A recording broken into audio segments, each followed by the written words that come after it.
Hey there, everyone. That sexy nerd is coming at you again. And we're watching Death Battle. James Bond versus John Wick.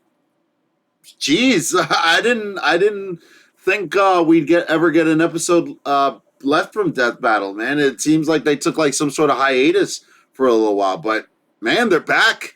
And I love James Bond. I always have, but John Wick, I'm not really familiar with. I just saw the third movie out of nowhere, basically, just with a friend who wanted to see it, and I was like, all right, and it was actually pretty good, but I barely remember it. I only saw it in the theater like once. I got to start from the beginning, so hopefully that'll be my next reaction video. But I mean, well, movie reaction. But I got a bunch of them coming up. I probably got Thor: Love and Thunder, and I probably got Pinocchio. I got a lot of stuff I got to do. So hopefully I'll get to it when I get to it. But if you guys want to see it, let me know if you guys want to see me do the John Wick movies. Because, again, I've never seen any of them. There's a fourth one coming out, so maybe, hopefully, I'll be ready in time to do a reaction for the next movie. But, hey, who knows what'll happen. So, let's just not waste any more time. Let's just get into the death battle. And remember, please like and subscribe if you want to see more sexy and nerdy content. And let's do this thing, y'all. Shores of Crab Key to the crap stables of Casino Royale. From Russia with Love to Moonraker at the edge of outer space, no man has saved the world more times than Bond. James Bond. He's the OG action hero, the slickest Scot there ever was, the coldest warrior of the swingin' 60s. After a climbing accident in the French Alps took his parents, the young James studied abroad and graduated to the Ministry of Defense, just in time for World War II. He rose through the ranks, quickly becoming a commander of the Royal Navy. And when you find the thing you're good at, in his case wanting murder, never do it for free. So, after the war, James decided on Her Majesty's Secret Service and became a special agent of MI6. And they were so impressed, he was given his first 2 state-sanctioned assassinations. With this baptism in blood, Bond was granted the legendary 00 status and a license to kill with impunity.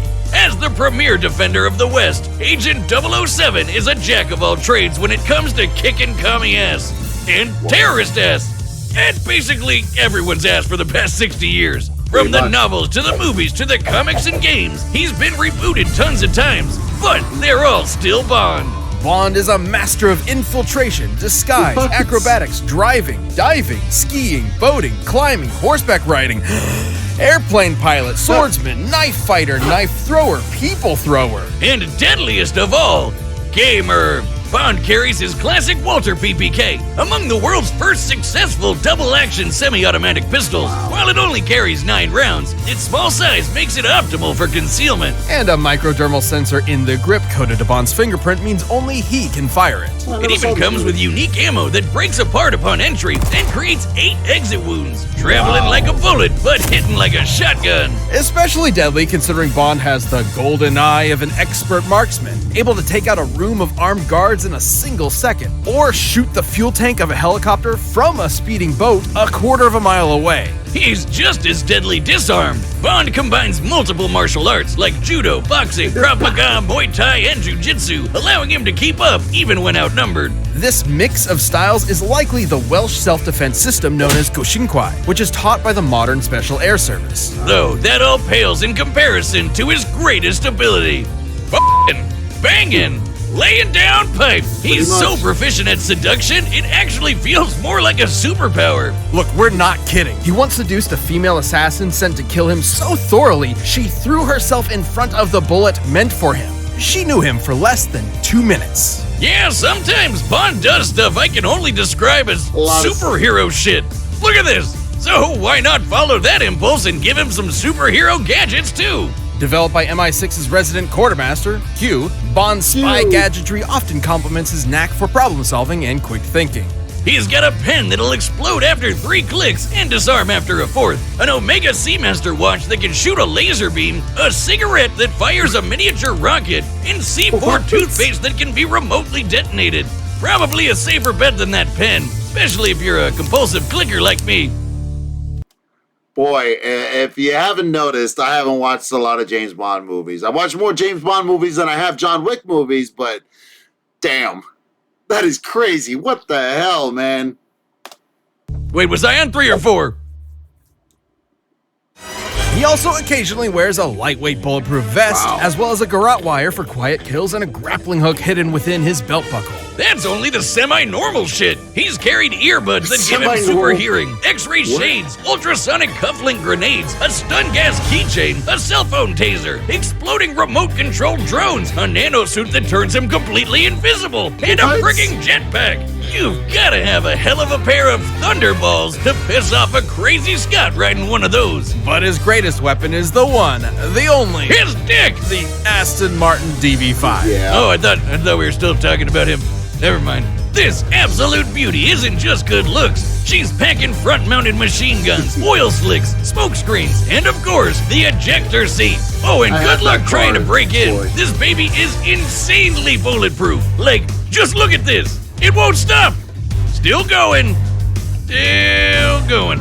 Q has provided numerous vehicles over the years with ever more insane features, like a submarine transformation, light-bending holograms, and a remote control built into Bond's phone. Ah, just look at him, living his best life. And why wouldn't he? He's a globe-trotting ladies' man with the UK Treasury as his personal credit card. He's got the world in the palm of his hand. But for some, the world is not enough. Though Bond's iterations may vary, one thing remains throughout. Behind that debonair smile and British wit is a broken, soulless shell. A man only good for killing.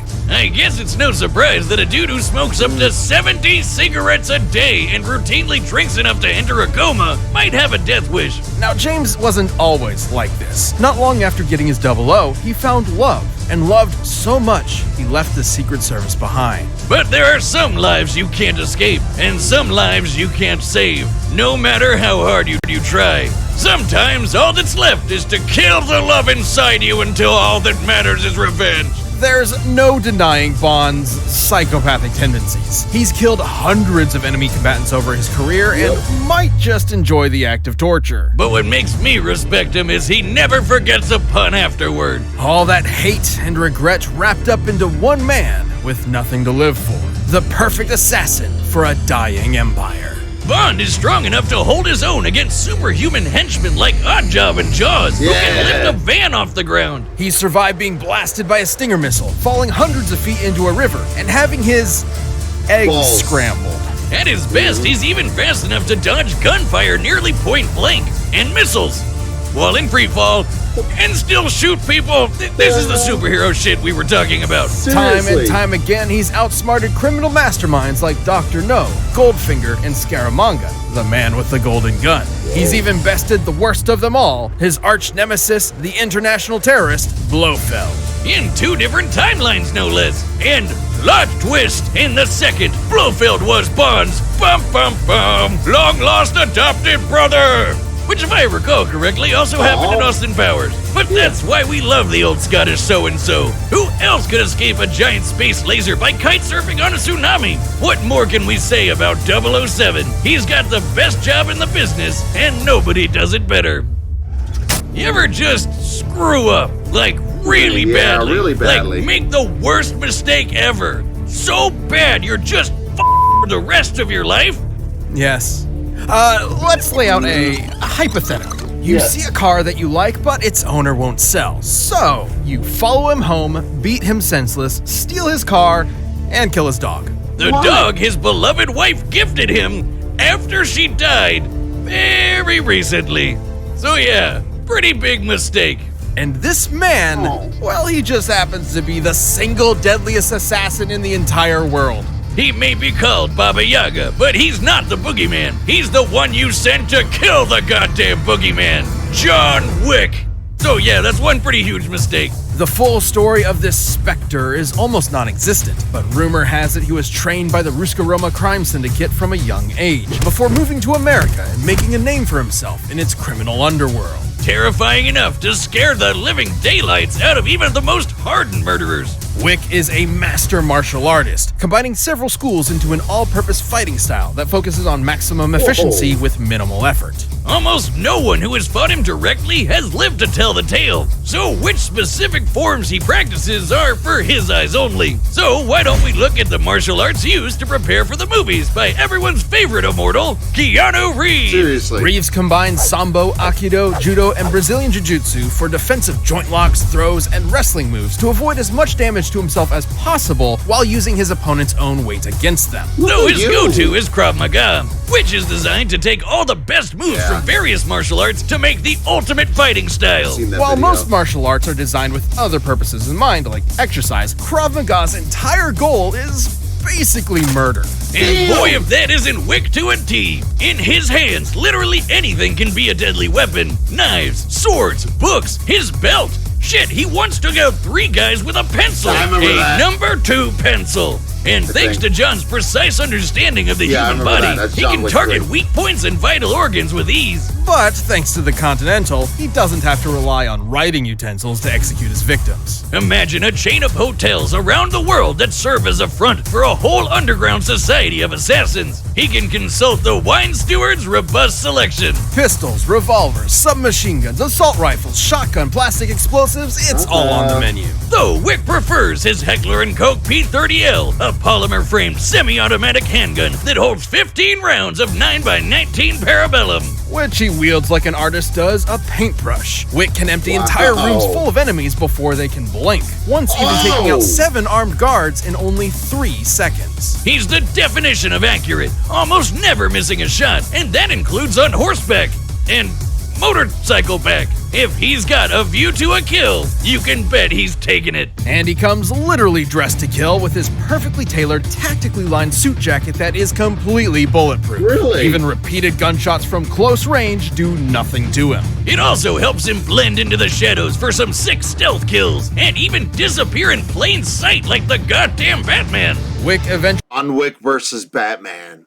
Make it happen, people. Actually, James Bond versus Batman. Do you see how many gadgets he had?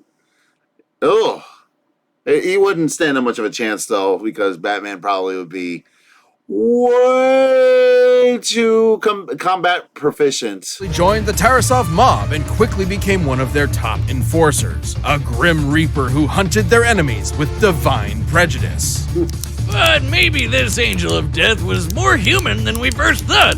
After years of being a badass, Wick wanted out of the mob to get married to the love of his life and retire. Wow, I wonder how that first date conversation went. Man, she must have really fallen for him. I guess he put the ass in assassin. So his boss gave him an impossible task. He could leave if he wiped out every last one of the mob's enemies in a single night. Which he did, Of course he because did. human or no, he's still John Wick. And he lived happily ever after. Well, until his former boss's snot-nosed son screwed up. Like, really badly. Great job, Theon, you never miss. That wasn't just some dog, but a semblance of hope. The opportunity to grieve unalone, his last tether to a happy life. What the hell? So Wick was back with a vengeance, prepared to kill every last person that got in his way until the whole of New York's criminal underworld had been razed by his bloody crusade. Over the course of the 3 movies, which span only about 2 weeks, Wick left over I 300 believe bodies that. in Wow. his wake.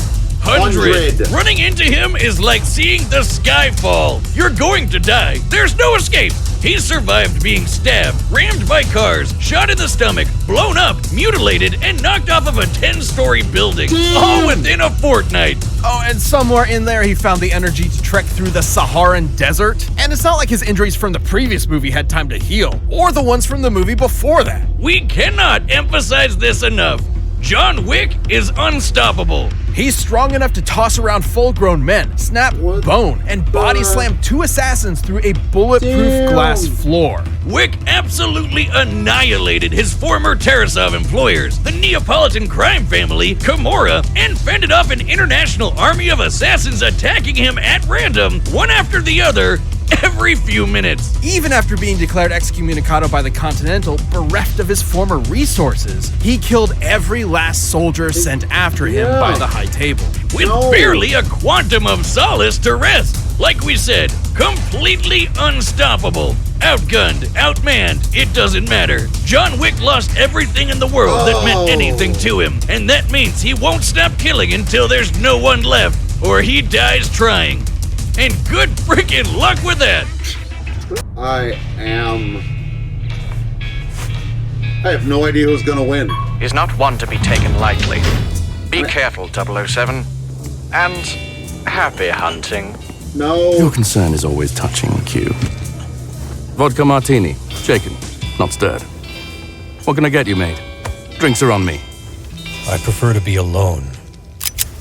Unfortunately, I wasn't asking, Baba Yaga. Now you can come with me, or we can do this here.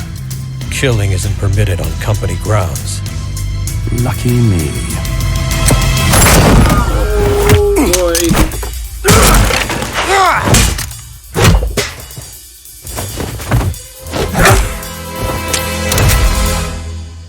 Seems you've got me at a disadvantage. You won't mind giving a dead man walking one last smoke?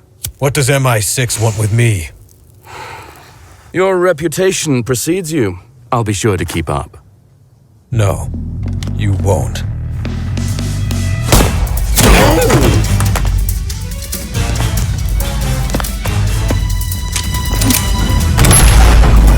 I think Bond is at a bigger advantage.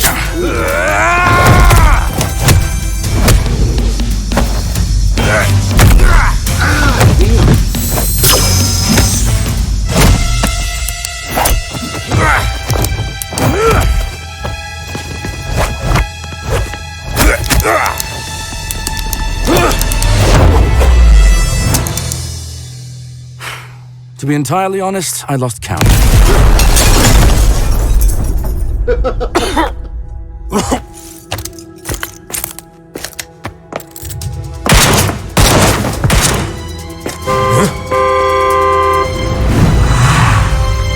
Oh, he got the car, didn't he?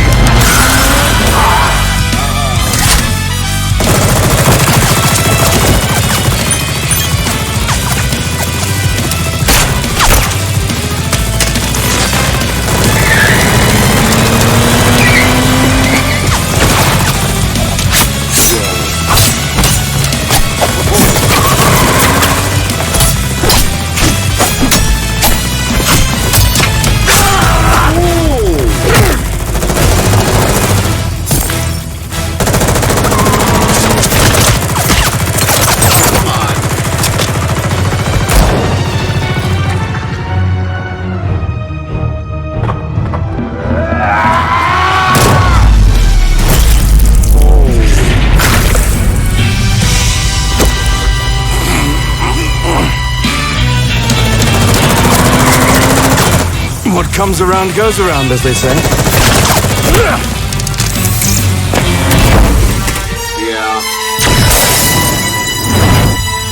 Yeah. I had a feeling.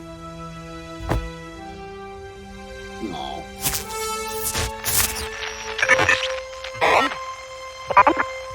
Bond!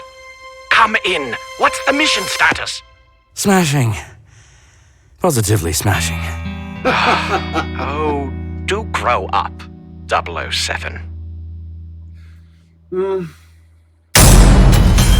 It's a shame, but yeah. I he never had a- thought Wick could lose, but I guess I'll...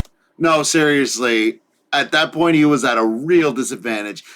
007 was way too proficient in way too many other things aside from just guns and hand-to-hand combat. So he could 007 could improvise. Never say never again. Though his skills and brutal tenacity would have saved Wick initially, against James Bond, you only live twice. You mean once, right? I know what I said. Well, despite all that, Wick met his match in Agent 007. And match is the optimal word here. Wick may have been an expert martial artist, but Bond has actually practiced several of the same styles Wick has, and has been shown to be just as skilled a fighter, even defeating master martial artist himself. Wick's ability to shatter a floor of bulletproof glass definitely makes him superhumanly strong, but Bond has fought off similarly powerful henchmen in the past. And while Wick's speed and accuracy with a gun may look unbeatable, Bond's is just as impressive. He's landed accurate shots just as well as Wick ever has, but more importantly, he has a faster quick draw. That's right, despite being played by Neo himself, Wick has never dodged bullets. Bond, on the other hand, has. And that superior Somehow. speed gave him an edge in both close-quarter combat and on the draw. Though since both had body armor, the fight probably wasn't going to be won by guns alone. And that's where Bond held his biggest advantage, his gadgets. There was no way Wick would see an exploding pen or a laser watch coming, and that's the whole point of Bond's gadgets. They're seemingly normal, everyday objects that'll take his enemy by surprise. Given time, Bond has always used these to come up with game-winning strategies, even against numerically superior foes, especially with his more absurd technology like the invisible nanosuit and remote-controlled explosive drones. Wick's endurance might be mind-blowing, but he isn't invincible. He can keep fighting even on death's door, but the deadliness of Bond's trick weapons would not have given him that option. Diamonds are forever, but against someone just as skilled with an arsenal straight out of science fiction, Wick's luck definitely wasn't. Bond may have been the spy who loved me, but against Wick, he was going to live and let die. And you can bet tomorrow never dies. Nailed it. Look, I just had to fit the last few movies in, okay? Oh, wait, shit! I forgot about Octopussy! The winner is Bond. James Bond. What's next? Shazam? Oh, Black Adam. What? Oh, come on. Hey, Death Battle. Come on, man. You know we don't want to see Apocalypse versus Black Adam.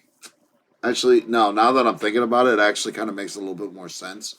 Oh my gosh, and they're also both Egyptian princes, or Egyptian, I guess Black Adam is Egyptian-esque, but wow. Okay, actually the fight does make a lot of sense, but I don't know, isn't Apocalypse maybe more powerful, but usually DC characters, even lower tier DC characters, can stand up to some of Marvel's strongest. Like, I could probably, there's probably like a bunch of DC superheroes that used to be able to take care of the Hulk, but now he's like immortal. He's immortal now. It's weird, but yeah. I'm excited now. I'm really excited. I can't wait for that episode. I can't wait for more Death Battle. Man, that basically started this channel. Oh man, I'm so excited for it to come back. But yeah, like I called it from the whole thing. I was like, John Wick does have a good chance, but I don't know. I think Bond has a little bit more of an advantage because of all of his gadgets. Basically, yeah, John Wick versus Batman. That's what I want to see. I want to see if James Bond could go up against Batman. That'd be weird, right? But really cool. But yeah, I would love to see John Wick in another thing. I really got to see those movies now, you know? I really do. I really want to see. I mean, of course, Theon had to screw up everything, right? Because he never misses. He never misses a chance to screw shit up. Oh, man. I don't know. I mean, other than that, I can't wait for 2 more weeks, man. Like, we're gonna have to deal with Apocalypse versus Black Adam, and I'm like, hey, this I'm gonna be so busy, and I'm so excited to bring you all these videos. So this has been That Sexy Nerd Reacts. Please like and subscribe if you want to see more sexy and nerdy content, and I'll see you on the next video.